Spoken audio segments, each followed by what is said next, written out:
The obsidian walls of the Grand Synod absorbed the light of three distinct suns, yet the chamber remained perpetually dim, a deliberate aesthetic choice by the architects of the Ethelgardian ascendancy to emphasize the gravity of their rule.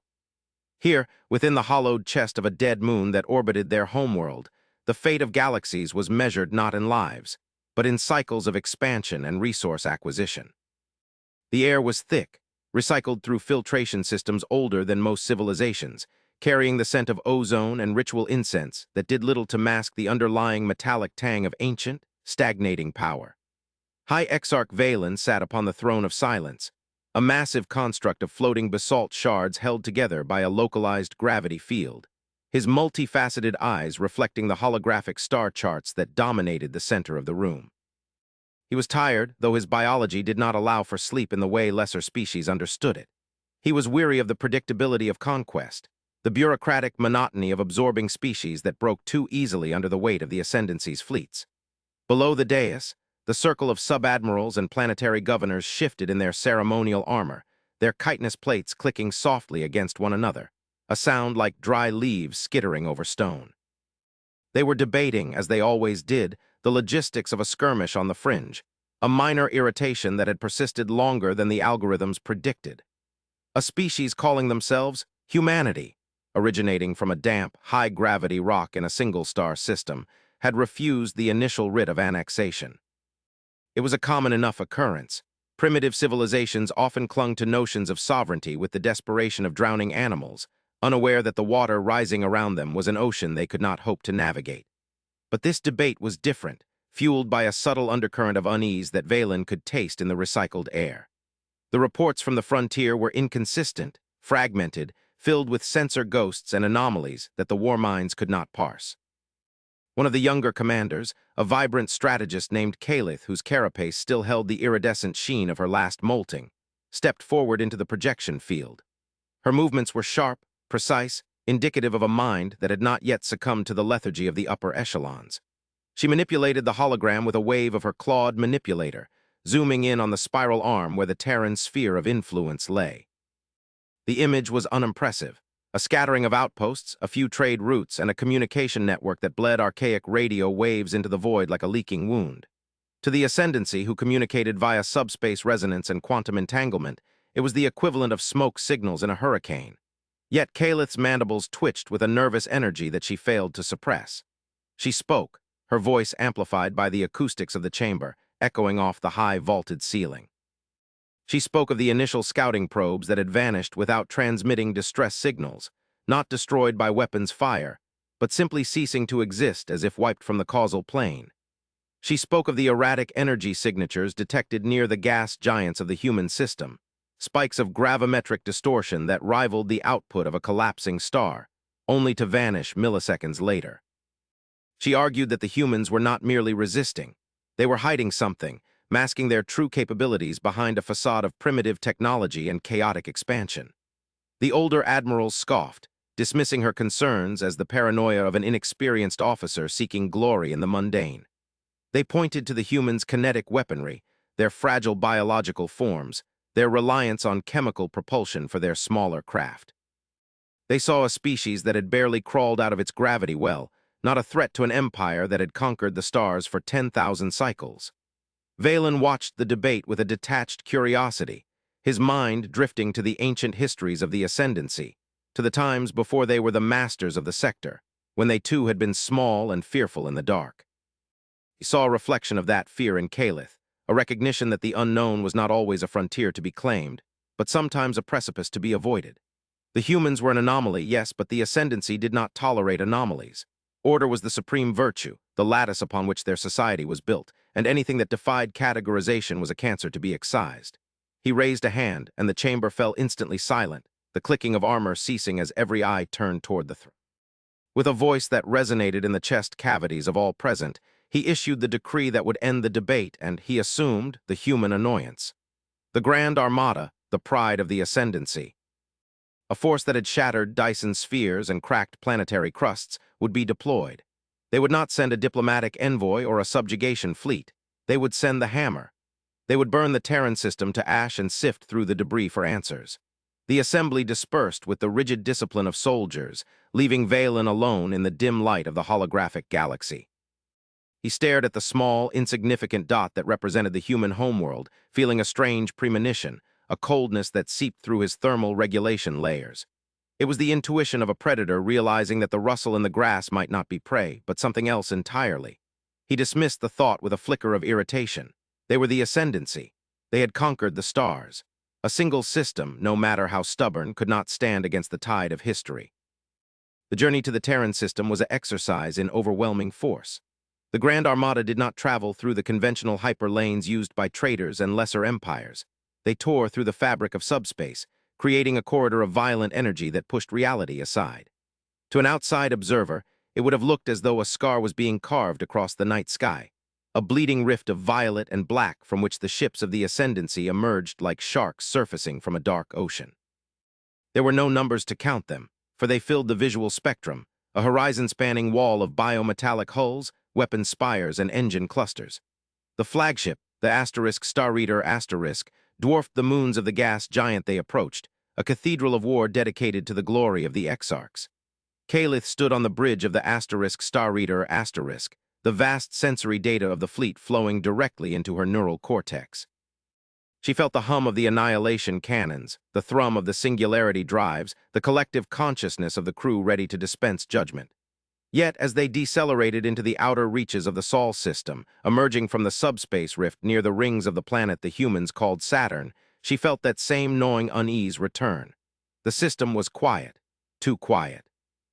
The chatter of radio waves they had detected earlier was gone, replaced by a profound, heavy silence that felt artificial, constructed. The human fleet was there, scattered in a loose defensive formation around the inner planets, but they were pitifully small compared to the armada that now loomed over them.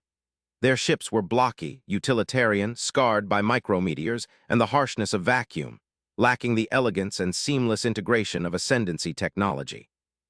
They looked like desperate rafts lashed together against a tsunami, but it was not the human fleet that drew Kalith's attention.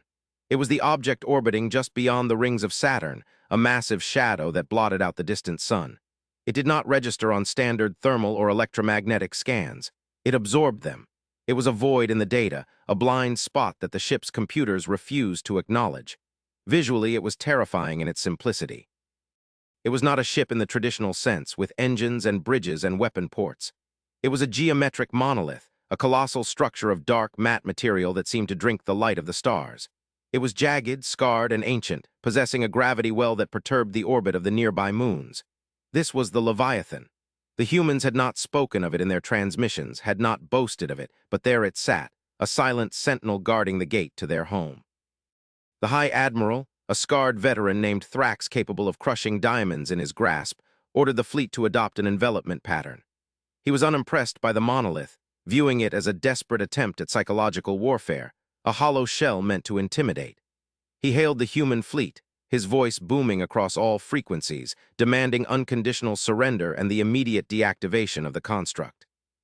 The response from the humans was slow to arrive, traveling at the speed of light rather than through subspace, a delay that Thrax found insulting.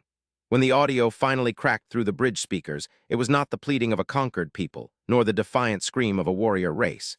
It was a voice of calm, weary professionalism, the voice of an engineer telling a child not to touch a high-voltage line.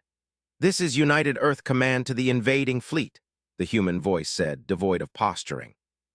"You are entering a quarantined zone. Your presence here destabilizes the local metric. We are not asking you to surrender. We are asking you to leave for your own safety. The Leviathan is not a weapon of war. It is a load-bearing structure. Please turn back." Thrax laughed, a harsh, grinding sound that signaled the beginning of the end. He saw this as the ultimate bluff, a prey animal baring its throat and claiming it was a trap. He dared the forward batteries to target the Leviathan, to shatter the monolith and prove the superiority of ascendancy firepower. Kalith tried to intervene, to point out the strange readings emanating from the object. Gravitational shear that shouldn't be possible, temporal dilation that made the seconds tick slower near its hull. But she was silenced by a backhand from the Admiral that sent her reeling. The command was given. The sky lit up with the fury of 1,000 suns as the Armada unleashed a volley of plasma, antimatter, and kinetic kill vehicles that could have sterilized a continent. The beams struck the Leviathan. Silence followed. There was no explosion, no debris, no shield flare. The energy simply vanished. It struck the dark surface of the monolith and was swallowed, absorbed into the matte black material without a trace. The kinetic rounds, massive slugs of tungsten accelerated to relativistic speeds, did not shatter against the hull. They slowed, stopped, and then crumbled into dust, drifting away as if time itself had accelerated for the metal but not for the space around it. The bridge of the asterisk star reader fell into a stunned stupor. Alarms began to wail, not for damage taken, but for energy drain. The sensors reported that the energy fired at the Leviathan had not been dissipated. It had been asterisk consumed. Then the Leviathan woke up. It did not transform. It did not bristle with guns. It simply hummed.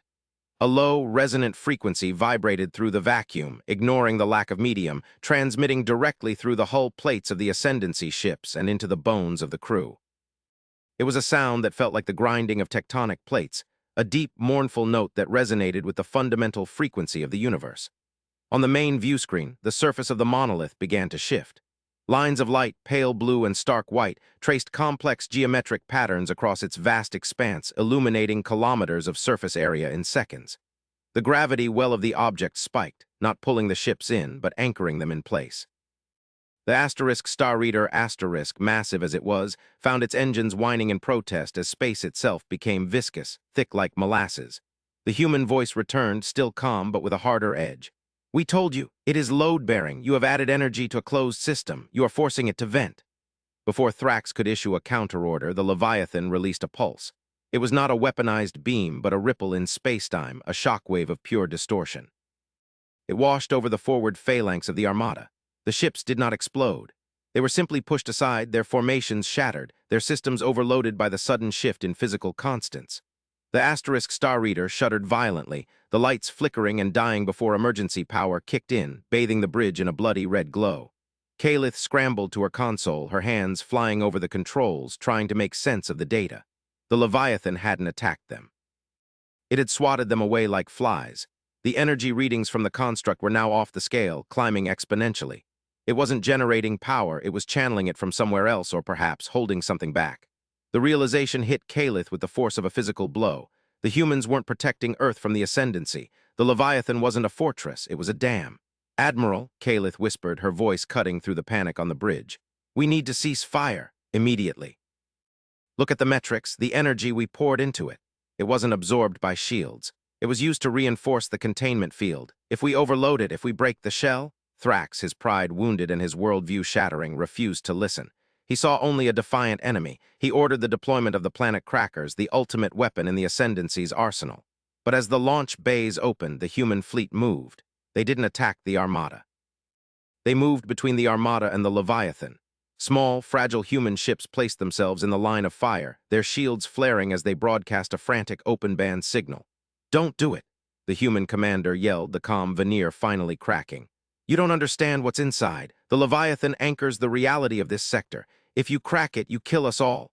The sheer absurdity of the action paused the Ascendancy gunners. A species sacrificing itself to protect an enemy from destroying a structure. It violated every tenet of war the Ascendancy understood. It was illogical, it was insane, and it was enough to make Thrax hesitate for the single second required for the Leviathan to take control. The monolith pulsed again, and this time the asterisk star reader asterisk S systems were completely overridden. The lights died. The engines cut out. Gravity failed. The entire Grand Armada, the conquerors of 1,000 stars, drifted helpless in the dark, held in the grip of a machine built by a species they had deemed primitive. Then a single shuttle launched from the Leviathan. It was small, unadorned, and headed straight for the flagship. "They want to talk," Kalith said, staring at the approaching speck. "And I suggest, High Admiral, that we listen." The meeting took place in the grand hall of the asterisk star reader asterisk, a cavernous room designed to intimidate visiting dignitaries. Now, with the emergency lighting casting long, jagged shadows and the life support humming on backup power, it felt more like a tomb. Thrax sat on his command throne, flanked by his guards, while Kalith stood at his right hand, her mind racing. The airlock hissed open and the humans entered. There were only 3 of them. They wore simple pressurized suits, not the powered armor of warriors, but the functional gear of technicians or scientists. They carried no weapons, only data slates and scanning equipment. The leader, a woman with graying hair and eyes that looked as old as the stars, stepped forward. She did not bow, she did not tremble. She looked at the High Admiral of the Ascendancy with a mixture of pity and exhaustion. "I am Director Vance," she said, her voice amplified by her suit's speakers. "Custodian of the Leviathan project. You have caused significant damage to the containment arrays. We are currently venting the excess energy into subspace, but the structural integrity is compromised. We need to synchronize your fleet's grid with ours to stabilize the field before the breach widens." Thrax stared at her, his mandibles quivering with suppressed rage. "You speak of repairs? You have disabled my fleet. You hold us hostage with your rock. What is this trickery? Surrender or be destroyed." Vance sighed, a profoundly human sound that echoed in the silent hall. She tapped her data slate, and a holographic projection sprang to life in the center of the room. It was not a map of territory or a schematic of a weapon. It was a simulation of the local galactic arm. It showed the stars, the nebula, and the dark spaces in between. Then it zoomed in on the coordinates of the Leviathan. "It's not a trick," Vance said softly. "And it's not a weapon. We found it. We didn't build the core, we only built the shell. Eons ago, before your empire rose, before we crawled out of the ocean, something happened here. A tear, a wound in the universe." The simulation changed. It showed a rupture in the fabric of space-time, a bleeding sore of chaotic energy that defied physics. It was a gateway to a realm of non-existence, a place where the laws of thermodynamics broke down, where entropy was inverted. It was a cancer that would consume the galaxy if left unchecked. "The ancients, whoever they were, they plugged the hole," Vance continued, her voice taking on the cadence of a lecturer. "They built a gravity anchor to stitch reality back together, but the anchor degrades. It requires maintenance. It requires a species to watch over it, to sacrifice their expansion, their resources, their very destiny to keep the cork in the bottle.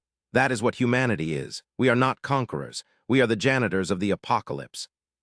Kalith stepped forward, her curiosity overriding protocol. You stay in this single system, limiting your own growth to maintain this machine." "We expand slowly," Vance corrected. "Carefully, because every warp drive signature, every subspace rupture weakens the local fabric. Your arrival, that rift you tore open to get here, you cracked the foundation we've been reinforcing for 3,000 years. The Leviathan absorbed your weapon's fire because it feeds on energy to maintain the seal, but the physical shock of your fleet's arrival nearly shattered the physical housing." Thrax slammed his fist onto the armrest of his throne. "Lies! A species does not subjugate itself to a machine. You are weak, and you invent ghost stories to hide your weakness." "We are not weak," Vance said, her voice dropping an octave, becoming cold as the void outside. "We are restrained. You mistake the absence of aggression for the absence of capability. Do you know what happens if we stop? If we turn off the Leviathan? We don't die alone, Admiral. The tier opens. The void rushes in. It would consume this system in minutes, your empire in days, the galaxy in a century. We hold back the dark. And right now you are banging on the door, demanding to be let in." She gestured to the screen. The simulation showed the current status of the Leviathan. Red lines were spiderwebbing across the containment field. The energy spike from the Ascendancy's attack had destabilized the equilibrium. "We need your power cores," Vance said, turning back to Thrax.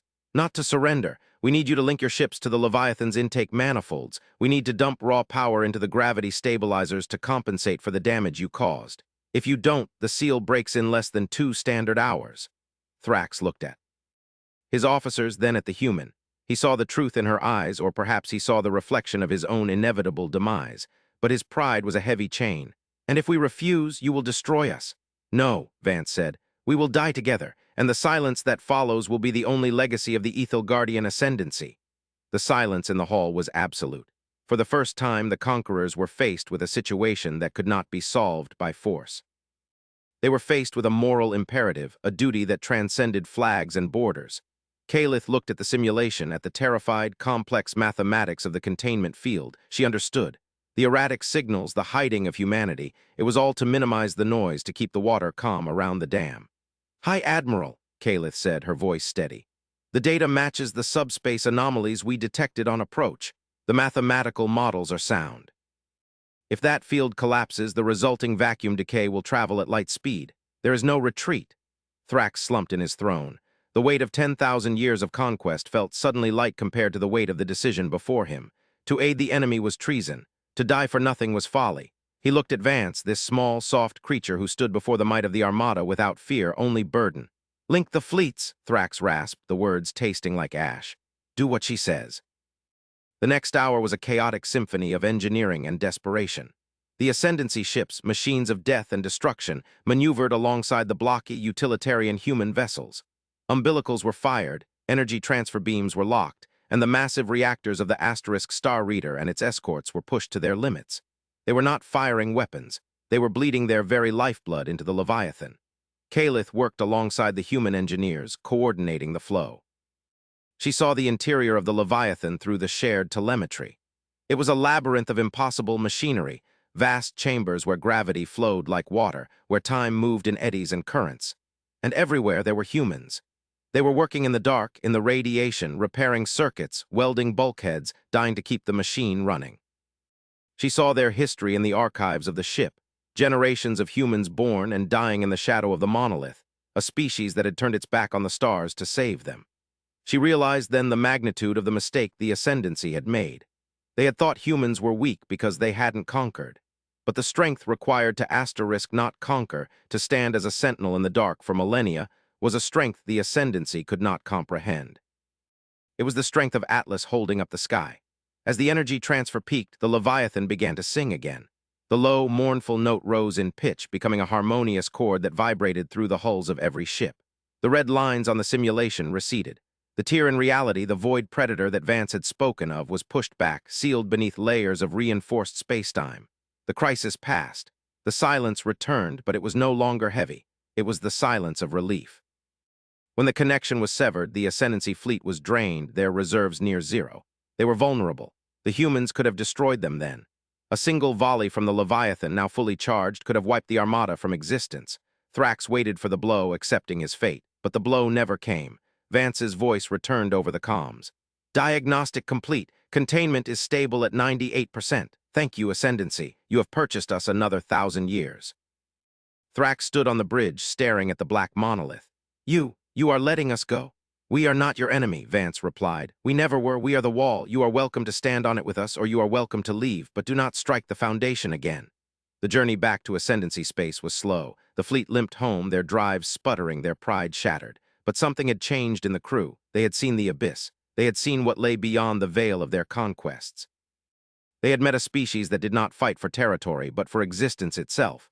Back in the Obsidian Spire, High Exarch Valen listened to Kalith's report. He listened to the tale of the Leviathan, of the tier in the universe, of the humans who were the jailers of a cosmic horror. He looked at the star charts, at the weak human civilization. And for the first time in centuries, he felt a sense of purpose that went beyond expansion. The Ascendancy had conquered the stars. They had thought themselves the masters of the galaxy, but they were merely children playing in a sandbox, unaware of the wolves prowling in the woods beyond. The humans were the ones holding the torch. Valen stood up from the throne of silence. The writ of Annexat. Ion is rescinded, he announced, his voice carrying a new weight. Designate the Sol system as a sanctuary zone. No ship is to enter without Terran permission, and send an envoy, not of war but of engineering. If the wall needs reinforcement, the Ascendancy shall provide the stone. The diplomatic shift was tectonic. The news spread through the Empire, not of a defeat but of a revelation. The humans were not conquered, they were recognized. They were the silent guardians, the watchers on the threshold. The story of the Leviathan became a legend, a grim reminder that there were things in the dark worse than rival empires. Months later, Kalith returned to the Sol system. She came not on a warship, but on a diplomatic courier, carrying refined isotopes and stabilizer cores. She docked with the Leviathan, walking through the airlock into the cavernous, industrial interior of the machine world. She found Vance in the observation deck, looking out at the rings of Saturn. You came back, Vance said, not turning around. We have a debt, Kalith replied, standing beside the human. The difference in their physiology was stark, the chitinous, towering alien and the soft, aging human, but the silence between them was comfortable. And we have a question, the Leviathan. It is old, but the tier. Is it truly sealed, or are we just delaying the inevitable? Vance turned, her eyes reflecting the pale light of the gas giant. Everything ends, Kalith. Stars burn out. Universes freeze. We just make sure it doesn't happen today. That's what it means to be human, I suppose. We don't accept the inevitable. We fight it, even if all we have is a rock and a stubborn refusal to die. Kalith looked out at the stars, the same stars her people had conquered, and saw them differently now. They were not gems to be plucked. They were fires in the night, fragile and precious, kept burning by the vigilance of the few. Then the Ascendancy will learn, Kalith said, bowing her head in a gesture of respect she had never offered another species. We will learn to be stubborn too. The alliance that formed was not one of trade or borders, but of stewardship.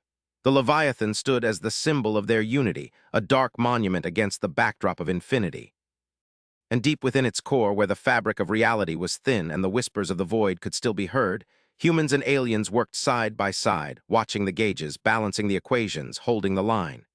They had conquered the stars, yes, but in meeting Earth's Leviathan, they had learned that the true victory was not in owning the universe, but in ensuring there was a universe left to own. The darkness waited, the void hungered, but the line held. And in the silence of the deep black, the combined fleets of Earth and Ethelgard stood watch, a shield of steel and will against the end of all things. The arrogance of the Empire had died at Saturn, replaced by a cold, hard clarity. They were no longer masters, they were guardians, and in the face of the infinite night, that was enough. The grand histories of the galaxy would eventually record this era not as the time of the Terran War, but as the beginning of the Great Vigil. Philosophers in the ascendancy would write treatises on the Terran paradox, the idea that the greatest power does not look like a sword but a shield. They would meditate on the nature of the Leviathan, speculating on the ancients who built the first seal and the humans who became its living mortar.